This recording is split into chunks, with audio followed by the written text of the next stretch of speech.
Loan ایک بار ریحان اپنی رضامندی دے دے پھر میں نازلی کے گھر والوں سے بات کروں گی۔ نوین سلطان شاہ سے کہتی ہیں ٹھیک ہے، آپ بات کر لیں، نازلی میرے دوست کی بیٹی ہے اور مجھے بہت خوشی ہوگی اسے اپنی بہو بنا کر۔ سلطان شاہ خوشی سے کہتے ہیں ویسے مجھے تو بریرہ بھی اپنے ازلان کے لیے بہت پسند ہے، وہ بھی تو آپ کے دوست کی ہی بیٹی ہے اور ازلان کے ساتھ ڈاکٹر بھی ہے۔ نوین مسکراتے ہوئے کہتی ہیں بیگم آپ ہتھیلی پر سرسوں نہ جمائیں، پہلے ایک سے تو بات کر لیں پھر دوسرے کو بھی دیکھ لیں گے۔ سلطان آرام سے کہتے ہیں ریحان مجھے تم سے ضروری بات کرنی ہے۔ رات کو نوین ریحان کے روم میں جا کر اسے کہتی ہیں جی موم آئے، کیا بات ہے؟ مجھے بلا لیا ہوتا۔ ریحان اپنی ماں کا ہاتھ پکڑتے ہوئے کہتا ہے بیٹا بات ہی ایسی ہے، اس لیے مجھے خود ہی آنا پڑا، ایسی بھی کیا بات ہے؟ موم ریحان تجسس سے پوچھتا ہے بیٹا اب میں چاہتی ہوں تمہاری شادی کر دو، مجھے بھی اپنے پوتا پوتی دیکھنے کا بہت ارمان ہے، میں نے تمہارے لیے لڑکی بھی پسند کر لی ہے، اگر تمہیں مناسب لگے تو میں کل ہی جا کر اس کے گھر والوں سے بات کرتی ہوں۔ نوین کی بات سن کر ریحان کی آنکھوں کے سامنے نازلی کا چہرہ آتا ہے اور ریحان سر جھٹکتے ہوئے نوین سے پوچھتا ہے موم کون ہے وہ لڑکی جس کو آپ نے میرے لیے پسند کیا ہے؟ تم اسے جانتے ہو؟ نوین مسکراتے ہوئے جواب دیتی ہیں اچھا تو پھر کون ہے وہ؟ ریحان پوچھتا ہے بیٹا میں تمہارے ابو کے دوست کی بیٹی نازلی کی بات کر رہی ہوں، وہ تمہاری سیکرٹری بھی ہے، اب تم بتاؤ کل اس کے گھر رشتہ لے کر جاؤ یا پھر تمہیں کوئی اور پسند ہے؟ نوین آرام سے ریحان سے پوچھتی ہیں نازلی کا نام سن کر تو ریحان کا دل باغ باغ ہو جاتا ہے اور وہ فوراً کہتا ہے نہیں موم مجھے کوئی پسند نہیں ہے، آپ جس سے کہے گی میں شادی کرنے کو تیار ہوں۔ شاباش میرا بیٹا، مجھے تم سے یہی امید تھی۔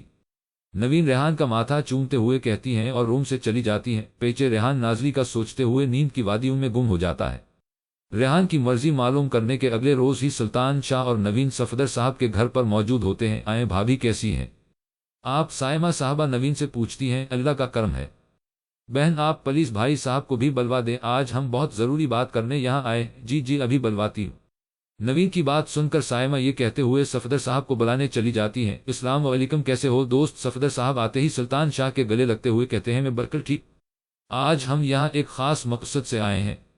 سلطان شاہ اپنی خیریت بتانے کے ساتھ ہی اپنے یہاں آنے کی وجہ بھی بتاتے ہیں۔ یہاں کہو یار، صفدر صاحب خوش اخلاقی سے کہتے ہیں۔ صفدر میں یہاں اپنے بیٹے ریحان کے لیے تمہاری بیٹی نازلی کا ہاتھ مانگنے آیا، میں ہماری دوستی کو مزید پختہ کرنا چاہتا ہوں۔ سلطان شاہ آرام سے اپنی بات کہتے ہیں مجھے اس سب سے کوئی اعتراض نہیں ہے، لیکن میں ایک بار نازلی کی مرضی ضرور معلوم کروں گا، اس کے بعد ہی تمہیں کوئی جواب دوں گا۔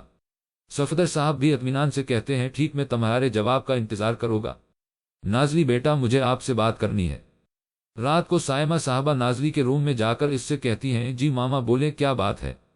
نازلی پوچھتی ہے بیٹا آج تمہارے پاپا کے دوست آئے تھے، اپنے بیٹے ریحان کا رشتہ لے کر تمہارے پاپا بہت خوش ہیں، لیکن وہ سب سے پہلے تمہاری مرضی معلوم کرنا چاہتے ہیں۔ سائمہ صاحبہ نازلی کی طرف دیکھتے ہوئے پیار سے کہتی ہیں ماما کیا میرے لیے ریحان سر کا رشتہ آیا ہے؟ نازلی آنکھیں بڑی کر کے پوچھتی ہے ہاں بیٹا اس کا ہی آیا ہے، تم بتاؤ تمہیں کوئی اعتراض تو نہیں ہے؟ سائمہ صاحبہ کہتی ہیں ماما آپ اور پاپا میرے لیے جو بھی کریں گے وہ بہترین ہوگا، مجھے کوئی اعتراض نہیں ہے۔ نازلی مسکراتے ہوئے کہتی ہے جیتی رہو میری جان۔ ہیلو السلام علیکم، نوین بہن بات کر رہی ہیں۔ سائمہ صاحبہ فون پر پوچھتی ہیں وعلیکم السلام، جی میں نوین ہوں، آپ کون؟ میں نازلی کی ماما بات کر رہی ہوں۔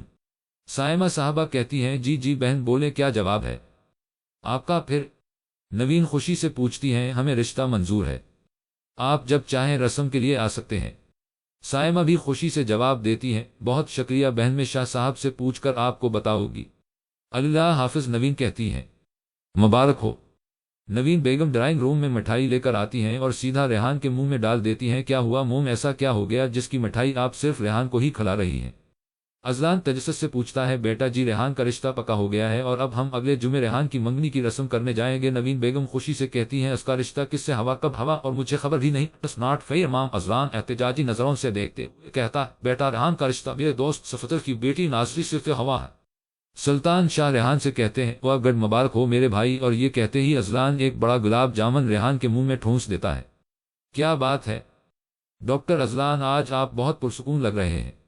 بریرہ ہاسپٹل میں ازلان کے ساتھ چلتے ہوئے کہتی ہے تمہاری اس بات کا کیا مطلب ہے بریرہ کہ میں آج پرسکون لگ رہا ہوں؟ ازلان آئیبرو کو اچکاتے ہوئے کہتا ہے میرا مطلب ہے کہ آپ عموماً مجھ پر چیختے چلاتے ہی پائے جاتے ہیں، لیکن اس وقت خاموش ہیں، کوئی خاص وجہ؟ دیکھو بریرہ، آج میرا موڈ بہت اچھا ہے اور میں تم سے بحث کر کے اسے تباہ نہیں کرنا چاہتا، اس لیے تم جاؤ اور مریضوں کو دیکھو۔ ازلان کی بات سن کر بریرہ بھی برے برے منہ بنا کر وہاں سے چلی جاتی ہے، جبکہ ازلان اس کو ایسا کرتے دیکھ کر مسکرا دیتا ہے۔ ایول کوئن ڈیول کے بارے میں خبر آئی ہے۔ ایک لڑکا بلیک روم میں آ کر کوئن سے کہتا ہے، ہاں بولو حاشر، کیا خبر ہے؟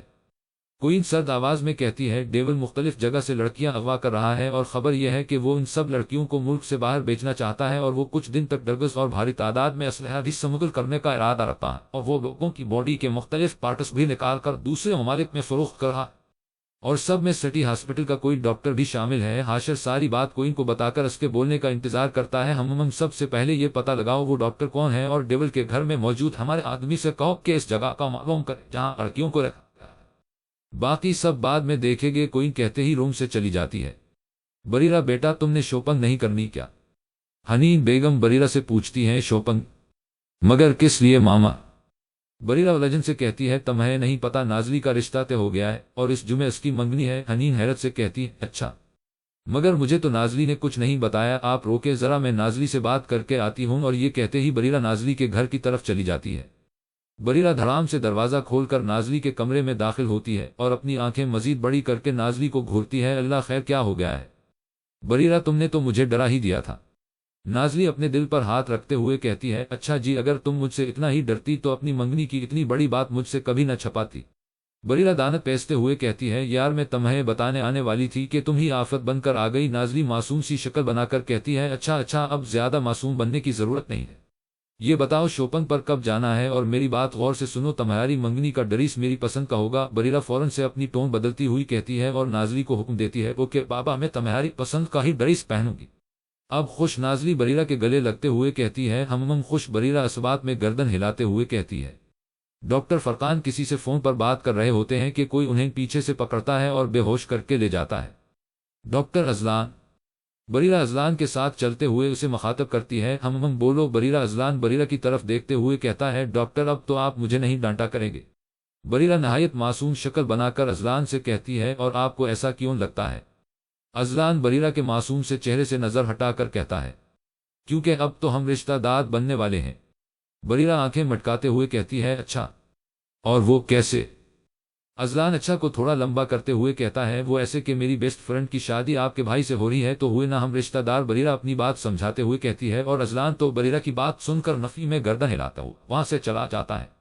فرقان کو جب ہوش آتا ہے تو خود کو ایک کمرے میں بندھا ہوا پاتا ہے۔ فرقان خود کو اس حالت میں دیکھ کر چلانا شروع کر دیتا ہے۔ اس کی آواز سن کر کوئن روم میں آتی ہے۔ ہمیشہ کی طرح آج بھی وہ سیاہ ہوڈی پہنے ہوتی ہے۔ اچھا ہوا جو تم خود ہی ہوش میں آ گئے، ورنہ میرے ہوش میں لانے کا طریقہ تمہیں کچھ خاص پسند نہیں آتا۔ کوئن اپنی سرد آواز میں فرقان سے کہتی ہے، تم اور کیوں لائے ہو مجھے یہاں؟ فرقان غصے سے کہتا ہے، تمہیں تمہارے گناہوں کی سزا دینے۔ کوئن اس سے بھی زیادہ غصے سے کہتی ہے، کون سے گناہ؟ فرقان کانپتے ہوئے کہتا ہے، وہی جو تم ایک ڈاکٹر ہو کر کرتے رہے ہو۔ تمہارا کام تھا لوگوں کو سکون پہنچانا، ان کی خدمت کرنا، لیکن تم ایک قصائی بن گئے اور معصوم لوگوں کے جسم کے اعضا نکال کر چند پیسوں کے لیے بیچنے لگے۔ کوئن دھاڑتی ہوئی کہتی ہے، ماں معاف کر دو مجھے۔ فرقان اپنی موت سامنے دیکھ کر لڑکھڑاتی آواز میں کہتا ہے، معافی؟ تمہیں معافی بھی ملے گی اور آزادی بھی، لیکن ان سب لوگوں کی تکلیف برداشت کرنے کے بعد جو تم انہیں دیتے آ رہے تھے۔ کوئن اپنی بات کہتے ہی اپنے خاص آدمی حاشر کو آواز دیتی ہے۔ کوئن کی آواز پر حاشر روم میں داخل ہوتا ہے اور اس کے ہاتھ میں ایک ٹرے ہوتی ہے جس میں مختلف قسم کے اوزار ہوتے ہیں۔ فرقان کی یہ سب دیکھ کر حالت خراب ہونے لگتی ہے۔ کوئن اس ٹرے میں سے ایک تیز آری اٹھاتی ہے اور کہتی ہے، تمہیں معلوم ہے جب کسی کے جسم کا کوئی حصہ کاٹا جاتا ہے تو کتنی تکلیف ہوتی ہے؟ مجھے معاف۔ فرقان کا جملہ مکمل ہونے سے پہلے ہی ایک زوردار چیخ کی آواز روم میں گونجتی ہے اور فرقان کا ایک ہاتھ کٹا ہوا زمین پر پڑا ہوتا ہے۔ فرقان اپنا ہاتھ دیکھ کر جس میں سے پانی کی طرح بہہ رہا ہوتا ہے مزید چیخنے چلانے لگتا ہے، اور کوئن غصے میں ایک اور وار کر کے اس کا دوسرا ہاتھ بھی کاٹ دیتی ہے۔ فرقان درد برداشت نہیں کر پاتا اور خون زیادہ بہہ جانے کی وجہ سے بے ہوش ہو جاتا ہے۔ اس کو ہوش میں لاؤ، کوئن حاشر سے کہتی ہے۔ کوئن کے کہتے ہی حاشر ٹھنڈے پانی کی بالٹی فرقان پر انڈی دیتا ہے، جس سے فرقان چیختا ہوا ہوش میں آتا ہے۔ اب محسوس ہوئی تکلیف کوئن فرقان کے بال پکڑ کر اسے کہتی ہے، مجھے معاف کر دو۔ فرقان کی بات سن کر کوئن اپنا تیز دھار چاقو اس کی شرک پر پھیر دیتی ہے اور فرقان کا بے جان وجود اس کرسی پر لڑک جاتا ہے۔ لو کر دیا معاف۔ کوئن کی ڈکشنری میں معافی کا ایک ہی مطلب ہے، موت۔ حاشر اسے ٹھکانے لگا کر جگہ صاف کروا دینا کہتی روم سے باہر چلی جاتی ہے، جبکہ حاشر فرقان کا حال دیکھ کر جھرجھری لیتا ہے اور کوئن کا دیا کام کرنے لگتا ہے۔ آج جمعے کا دن ہوتا ہے اور نازلی کی منگنی بھی صبح سے بریرہ نازلی کے پیچھے لگی ہوتی ہے کہ اس کے ساتھ پارلر چلے، اور بالآخر نازلی بریرہ کے سامنے ہار مان کر اس کے ساتھ پارلر چلی جاتی ہے۔ منگنی کا انتظام صفدر ہاؤس کے لان میں کیا گیا ہوتا ہے۔ ریحان آج وائٹ شلوار قمیض میں شہزادہ لگ رہا ہوتا ہے، جبکہ اذلان نے آج بلیک شلوار قمیض پہنی ہوتی ہے۔ ریحان اپنی فیملی کے ساتھ نازلی کا انتظار کر رہا ہوتا ہے کہ اسے نازلی بریرہ کے ساتھ آتی ہوئی دکھائی دیتی ہے۔ نازلی نے بریرہ کی پسند کا پرپل لانگ فراق پہنا ہوتا ہے، جس پر وائٹ موتیوں کا کام خوبصورتی سے کیا گیا ہوتا ہے، اور میک اپ سے نازلی کے نقوش مزید واضح ہو جاتے ہیں جو اسے مزید خوبصورت بناتے ہیں۔ جبکہ بریرہ نے آج بلیک لانگ فراق کے ساتھ ریڈ دوپٹہ پہنا ہوتا ہے۔ اتفاق سے بریرہ اور اذلان کی ڈریسنگ سیم ہی ہوتی ہے۔ منگنی کا فنکشن شروع کیا جاتا ہے اور دونوں ایک دوسرے کو انگوٹھی پہناتے ہیں۔ بریرہ انہیں انگوٹھی پہناتے دیکھ ایکسائٹمنٹ سے اچھلنے لگتی ہے کہ حنین بیگم اسے ایسا کرنے سے روکتی ہیں، جس پر بریرہ برے برے چہرے بنانے لگ جاتی ہے اور اذلان اس کا چہرہ دیکھ کر مسکرانے لگتا ہے۔ بہت خوبصورت لگ رہی ہے آپ آج مس نازلی۔ ریحان سب کو مصروف دیکھ کر نازلی کے کان میں سرگوشی کرتا ہے۔ ریحان کی بات سن کر نازلی شرم سے اپنا سر جھکا لیتی ہے اور اس کی یہ حرکت دیکھ کر ریحان کے ہونٹوں پر ایک جاندار مسکراہٹ آتی ہے۔ ریحان کی منگنی ہو گئی، کیسے کیسے ریحان میرے علاوہ کسی اور کو اپنی زندگی میں شامل کر سکتا ہے؟ ہنا چیختے ہوئے سارا کمرہ برباد کر دیتی ہے۔ ہنا ریحان کی یونیورسٹی فیلو ہوتی ہے اور شروع سے ہی ریحان کو پسند کرتی ہے اور اب ریحان کے ساتھ بزنس پارٹنر کی بیٹی کی حیثیت سے رابطے میں تھی۔ ہنا کو شروع سے ہی نازلی کا ریحان کے قریب رہنا پسند نہیں تھا۔ آج جب اسے ریحان اور نازلی کی منگنی کی خبر ملتی ہے تو وہ آپے سے باہر ہو جاتی ہے۔ نہیں ریحان، نہیں، تمہارے میں کسی اور کا کبھی نہیں ہونے دوں گی، تم صرف میرے ہو، صرف میرے۔ یہ سب کہتے ہوئے ہنا کے چہرے پر عجیب سی مسکراہٹ ہوتی ہے۔ ٹو رات کے 2:00 بجے نازلی کا فون رنگ کرتا ہے اور نازلی نیند سے بند آنکھوں سے بنا نمبر دیکھے یس کر کے کان سے لگاتی ہے۔ ہیلو۔ مخالف سمت بے چین بیٹھے شخص کے کانوں سے جیسے ہی نازلی کی نیند سے بھری آواز ٹکراتی ہے تو اس کے دل کو قرار آ جاتا ہے۔ کمال بات ہے، تم میری نیندیں اڑا کر اتنی گہری نیند میں سو رہی ہو۔ جیسے ہی نازلی کے کانوں سے ریحان کی آواز ٹکراتی ہے تو اس کی نیند بھگ کر کے اڑ جاتی ہے اور وہ سنبھل کر بولتی ہے، ریحان سر، آپ اس وقت مجھے فون کیوں کر رہے ہیں؟ کیا آپ کو میرا فون کرنا برا لگا؟ نازلی ریحان الٹا سوال کرتا ہے، نہیں نہیں سر، بس وہ اتنی رات ہو گئی ہے نا سر، یہ بس تھوڑا عجیب لگا۔ نازلی سنبھل کر جواب دیتی ہے، نازلی میں نے آپ سے یہ پوچھنے کے لیے فون کیا ہے کہ کیا آپ اس رشتے سے خوش ہیں؟ ریحان نازلی سے سوال کرتا ہے، سر اب ہماری منگنی ہو چکی ہے اور 1 مہینہ بعد شادی بھی ہے، تو اب اس سوال کا مطلب؟ نازلی بھی ریحان سے پوچھتی ہے، نازلی آپ صرف اپنی پسند بتائیں، منگنی اور شادی کی فکر نہ کریں۔ ریحان تحمل سے کہتا ہے، سر جو میرے ماں باپ کی پسند ہے وہی میری پسند ہے، اس سے زیادہ میں کچھ نہیں کہنا چاہوں گی۔ نازلی کہتے ہی فون رکھ دیتی ہے اور ادھر ریحان بھی نازلی کی مرضی جان کر سکون سے آنکھیں موند لیتا ہے۔ بریرہ میرے پاس ایک ایسی نیوز ہے جسے سن کر تم کافی خوش ہو جاؤ گی۔ اذلان ایک مریض کا چیک اپ کرتی ہوئی بریرہ کے پاس آ کر کہتا ہے، اچھا تو پھر جلدی سے بتائیں نا ڈاکٹر۔ اذلان بریرہ خوش ہوتے ہوئے پوچھتی ہے، اگلے مہینے ہمارے ہاسپٹل سے ڈاکٹرز کی ایک ٹیم لسبیلا جاتی ہے فری آگاہی کیمپنگ کے لیے، اور اس ٹیم میں ہمارا نام بھی شامل ہے۔ واو اذلان، یہ تو بہت اچھی بات ہے، بہت مزہ آئے گا۔ بریرہ بچوں کی طرح خوش ہوتے ہوئے کہتی ہے، ہاں اس لیے تو تمہیں بتا رہا ہوں۔ اذلان بھی بریرہ کی خوشی دیکھتے ہوئے کہتا ہے، مگر یہ دونوں نہیں جانتے تھے کہ قسمت ان کے لیے کیا سوچے بیٹھی ہے اور سفر ان دونوں کی زندگی کو مکمل طور پر بدلنے والا ہے۔ کوئن، کیا میں اندر آ جاؤ؟ حاشر کوئن سے اندر آنے کی اجازت لیتے ہوئے کہتا ہے، ہاں حاشر آ جاؤ، کیا خبر ہے؟ کوئن حاشر سے کہتی ہے، کوئن خبر ملی ہے کہ ڈیول نے سارا اسلحہ 15 تاریخ کو بوٹ کے ذریعے ٹرانسپورٹ کرنا ہے۔ حاشر کوئن سے کہتا ہے، ہم تو اب 15 تاریخ کا ویٹ کرو اور دیکھو ڈیول کو کتنا بڑا جھٹکا لگتا۔ کوئن سر آنکھوں سے دیکھتے ہوئے کہتی ہے، ریحان میری نازلی کی امی سے بات ہو گئی ہے، تم کل نازلی کو اپنے ساتھ مارکیٹ لے جانا تاکہ وہ اپنی پسند کا برائڈل ڈریس لے لے۔ نوین بیگم ریحان سے کہتی ہیں، ٹھیک ہے ماما، میں لے جاؤں گا۔ ریحان نوین بیگم کو دیکھتے ہوئے پیار سے کہتا ہے، نازلی بیٹا۔ سائمہ صاحبہ نازلی کو آواز دیتی ہیں، جی ماما۔ نازلی سائمہ صاحبہ سے پوچھتی ہے، نازلی تم تیار رہنا، کل ریحان آئے گا تمہیں شوپنگ پر لے جانے کے لیے، تم اپنی شوپنگ کمپلیٹ کر لو، اب وقت ہی کتنا رہ گیا ہے۔ نازلی سائمہ صاحبہ کی بات سن کر اسبات میں گردش ہلاتی ہے اور چلی جاتی ہے۔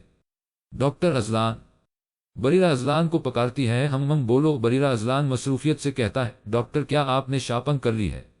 بریرہ اذلان سے اس طرح پوچھتی ہے جیسے اس سے ضروری کوئی بات ہے۔ ہی نہیں بریرہ، ابھی تک میں نے شوپنگ نہیں کی ہے۔ اذلان نفی میں گردن ہلاتے ہوئے کہتا ہے، ڈاکٹر کل ہماری چھٹی ہے تو میں کل شوپنگ پر جاؤں گی، اگر آپ آنا چاہیں تو آ سکتے ہیں۔ بریرہ معصومیت سے آنکھیں پٹاتے ہوئے کہتی ہے۔ اس کی یہ حرکت دیکھ کر اذلان نہ چاہتے ہوئے بھی ہاں کر دیتا ہے اور بریرہ خوش ہو کر وہاں سے چلی جاتی ہے۔ کیوں تم میرے لیے اتنی اہم ہوتی جا رہی ہو؟ بریرہ کیوں؟ اذلان خود سے ہی مخاطب ہوتا ہے اور پھر سر جھٹک کر آگے بڑھ جاتا ہے، جبکہ یہ خوبصورت منظر ڈاکٹر جواد جلتی آنکھوں سے دیکھتا ہے اور پاس پڑے گملے کو ٹھوکر مار کر چلا جاتا ہے۔ ریحان نازلی کے گھر کے باہر اس کا انتظار کر رہا ہوتا ہے کہ اسے نازلی بلو کلر کی شلوار قمیض میں ہم رنگ دوپٹہ لیے باہر آتے ہوئے نظر آتی ہے۔ ریحان نازلی کو دیکھنے میں اس قدر گم ہوتا ہے کہ اسے احساس ہی نہیں ہوتا کیا کب نازلی گاڑی میں آ کر بیٹھتی ہے۔ چلے نازلی کی آواز سے ریحان ہوش میں آتا ہے، کھلے منہ اور ٹھنڈے پسینے والا مسکراتا چہرہ اور اس کی طرف مسکرا کر دیکھتے ہوئے گاڑی مال جانے والے راستے پر ڈالتا ہے۔ ریحان اور نازلی ابھی تک 5 شاپس گھوم چکے ہوتے ہیں، لیکن ریحان کو ابھی تک کچھ بھی پسند نہیں آ رہا ہوتا۔ اب بس بھی کرے ریحان میں تھک چکی ہوں۔ جیسے ہی ریحان کے کانوں سے نازلی کی تھکی ہوئی آواز ٹکراتی ہے، ریحان کہتا ہے، نازلی تم ابھی سے تھک گئی ہو، ابھی تو ہمیں پورا مال گھومنا ہے۔ ریحان کی بات سن کر نازلی کا منہ حیرت سے کھل جاتا ہے اور ریحان نازلی کا چہرہ دیکھ کر اپنی ہنسی بہت مشکل سے ضبط کرتا ہے۔ ابھی یہ لوگ اگلی شاپ پر جاتے ہیں کیا؟ انہیں اذلان اور بریرہ بھی کھڑے نظر آتے ہیں۔ بریرہ تم یہاں کیا کر رہی؟ نازلی خوش ہوتے ہوئے پوچھتی ہے، تمہاری شادی کی شاپنگ کرنے کے لیے آئی ہوں۔ بریرہ نازلی کے گلے لگتے ہوئے کہتی ہے، واہ تم تو جیجو کے ساتھ شاپنگ کر رہی ہو۔ بریرہ نازلی کو آنکھ مارتے ہوئے کہتی ہے۔ بریرہ کے یہ حرکت دیکھ کر نازلی شرم سے اپنا سر جھکا لیتی ہے۔ برو آپ یہاں ان کے ساتھ کیا کر رہے ہیں؟ ریحان تفتیشی انداز میں بریرہ کی طرف اشارہ کرتے ہوئے اذلان سے پوچھتا ہے، ہم یہاں آپ دونوں کی شادی کی شاپنگ کرنے آئے ہیں۔ بریرہ اذلان کے بولنے سے پہلے ہی ریحان کو جواب دیتی ہے۔ وہ ریحان کو تھوڑا لمبا کھینچتے ہوئے اذلان کے قریب ہو کر کہتا ہے، ویسے برو بھابھی تو بہت اچھی ڈھونڈی ہے آپ نے۔ اور یہ کہتے ہوئے ریحان اذلان کو آنکھ مارتا ہے اور نازلی کا ہاتھ پکڑ کر کہتا ہے، چلیں اب آپ دونوں اپنی شاپنگ کریں اور ہم دونوں اپنی کرتے ہیں۔ اور ریحان بنا اذلان کی طرف دیکھے سے نکل جاتا ہے۔ ریحان نازلی کے لیے بلڈ ریڈ کلر کا لہنگا پسند کرتا ہے، جس کا بیک گلا کافی ڈیپ ہوتا ہے، لیکن لہنگے کی خوبصورتی اس سب سے زیادہ ہوتی ہے۔ دوسری طرف بریرہ اپنے لیے رائل بلو کلر کی میکسی پسند کرتی ہے، جس کے گلے اور بازوؤں پر سفید موتیوں کا کان ہوا ہوتا ہے، جبکہ اذلان اپنے لیے بلو ڈریس پینٹ پسند کرتا ہے۔ شاپنگ کے بعد چاروں ایک ساتھ لنچ کرتے ہیں اور اپنے اپنے گھروں کی جانب روانہ ہو جاتے ہیں۔ اتنے انتظار کے بعد آج وہ دن آ ہی جاتا جب نازلی کو ریحان کے نام لکھا جاتا ہے۔ آج ریحان اور نازلی کی مہندی ہوتی ہے۔ سب گھر والوں کے مشترکہ فیصلے کے مطابق مہندی کا کمبائنڈ فنکشن رکھا جاتا ہے اور اسی فنکشن میں ریحان اور نازلی کا نکاح طے پاتا ہے۔ نازلی اورنج گھیردار فراق میں ہلکے میک اپ کے ساتھ بہت خوبصورت لگ رہی ہوتی ہے، جبکہ ریحان نے آج سفید کرتا پاجامہ کے ساتھ اورنج دوپٹہ گلے میں ڈالا ہوتا ہے اور بہت مغرور لگ رہا ہوتا ہے۔ اذلان کی ڈریسنگ بھی سیم ہی ہوتی ہے، بس دوپٹہ گرین کلر کا ہوتا ہے۔ بریرہ نے آج سفید رنگ کا پیروں کو چھوٹا فراق پہنا ہوتا ہے اور ہلکے پھلکے میک اپ میں کافی پیاری لگ رہی ہوتی ہے۔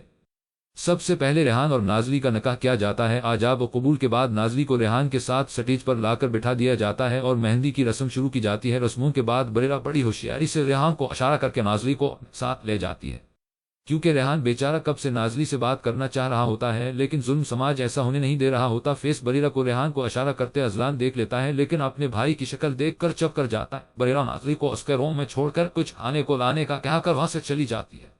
بریرہ کے جانے کے کچھ دیر بعد ہی روم کا دروازہ کھول کر ریحان اندر آتا ہے۔ نازلی ریحان کو یہاں دیکھ کر سٹکا جاتی ہے اور کہتی ہے، ریحان آپ یہاں کیا کر رہے ہیں؟